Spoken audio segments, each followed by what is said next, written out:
ఇక కడప జిల్లాలో డీఈఓ కీలక నిర్ణయం తీసుకున్నారు. 10th ఎగ్జామ్స్ లో మాస్ కాపీయింగ్ కలకలం రేపింది. ఇన్విజిలేటర్ల నిర్లక్ష్యం తరచూ వెలుగులోకి వస్తుంది. వల్లూరు జెడ్పీ హై స్కూల్లో మ్యాథ్స్ పేపర్ లీకేజ్ కాగా 9 మందిపై కేసు నమోదైంది. అలాగే వీరిలో 3 అధికారులపై సస్పెండ్ వేటు వేశారు. వేంపల్లిలో 32 మంది పరీక్ష సిబ్బందిని విధుల నుంచి తొలగించారు. ప్రైవేట్ స్కూల్స్ ఒత్తిడితో ఇన్విజిలేటర్లు పక్కదారి పడుతున్నారు. మాస్ కాపీయింగ్ కి ప్రోత్సహిస్తున్నారని తెలుస్తోంది.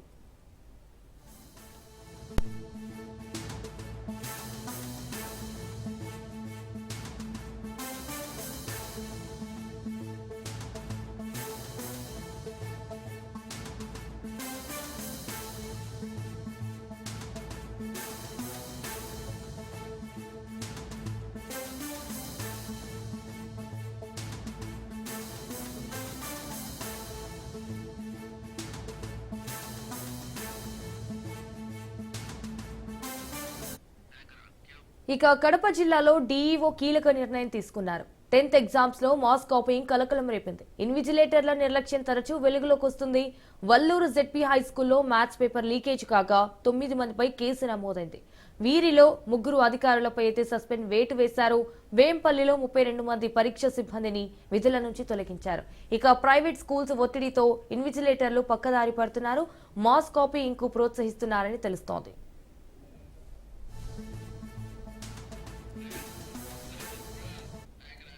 రైట్, ఇక ఇదే విషయానికి సంబంధించి మరిన్ని డీటెయిల్స్ మా ప్రతినిధి సుదర్శన్ ఫోన్ ద్వారా అందిస్తారు. సుదర్శన్, చెప్పండి, దీనికి సంబంధించిన అప్డేట్స్ ఏంటి?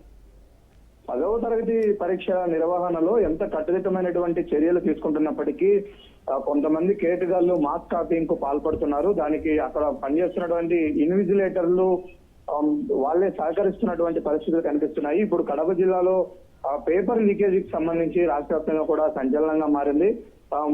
మ్యాథ్స్ పరీక్ష పేపర్ బయటికి వచ్చింది. దానికి సంబంధించినటువంటి ఆన్సర్ షీట్ అంతా కూడా వాట్సాప్ ద్వారా వెళ్ళింది. అక్కడ ఉన్నటువంటి ఒక వాటర్ బాయ్ దీన్ని బయటికి పంపించాడని గుర్తించినటువంటి పోలీసులు వల్లూరు జెడ్పీ హై స్కూల్లో ఇది జరిగినట్టుగా గుర్తించారు. దానికి సంబంధించి ఇప్పటికే 9 మందిని అక్కడ అరెస్ట్ చేశారు. వారిపైన కూడా చర్యలు తీసుకుంటున్న పరిస్థితి. వారిలో 3 అధికారులు కూడా ఉన్నారు. ఇన్విజిలేటరు, ఇంకా మరియు ఒక చీఫ్ సూపరింటెండెంట్, ఇంకొక ఇన్విజిలేటర్, మొత్తం 3 పైన కూడా చర్యలు తీసుకున్నారు. ఇది గడవక ముందే తాజాగా నిన్న జరిగినటువంటి ఎగ్జామ్ లో వేంపల్లిలోని జెడ్పీ హై స్కూల్ బాలికల ఉన్నత పాఠశాలలో పూర్తిగా మాస్ కాపీయింగ్ జరిగింది. ఎగ్జామ్ అయిపోయిన తర్వాత అక్కడికి పరిశీలనకి వెళ్ళినటువంటి అధికారి చూసిన ప్రయత్నంలో ఎక్కడికక్కడ ఆ స్లిప్పులన్నీ కనిపించడంతో అక్కడ పనిచేస్తున్నటువంటి మొత్తం 32 మంది పరీక్షా సిబ్బందిని కూడా విధుల నుంచి తప్పించేసి పూర్తిగా వేరే వారిని అక్కడ విధులకు కేటాయించిన ఆ పరిస్థితి. వీటన్నిటికి సంబంధించి నేరుగా డీఈఓనే ఎప్పటికప్పుడు పోలీసులకు ఫిర్యాదు చేస్తున్నారు. ఎవరిపైన కంప్లైంట్ వచ్చినా కూడా వాళ్ళని వెంటనే సస్పెండ్ చేస్తున్నారు. మిగిలిన వారిపైన కేసులు కూడా నమోదు చేస్తున్న పరిస్థితులు కనిపిస్తున్నాయి. మరో 2-3 రోజుల్లో ఈ ఎగ్జామ్స్ ముగిస్తూ ఉండడంతో చివరి ఎగ్జామ్స్ లో మరింత మాస్ కాపీయింగ్ కు పాల్పడే అవకాశం ఉంటుందన్న ఉద్దేశంతో గట్టి చర్యలు తీసుకుంటూ ఉన్నారు. అలాగే ఎవరైనా విద్యార్థులు వీటికి పాల్పడితే మాత్రం వారిని కూడా డీపార్ చేస్తున్నారు. ఇప్పటికే వల్లూరులో సంఘటనకు సంబంధించి ఒక విద్యార్థిని కూడా డీపార్ చేసిన పరిస్థితి కనిపిస్తోంది. Right Sudarshan, thank you for the updates.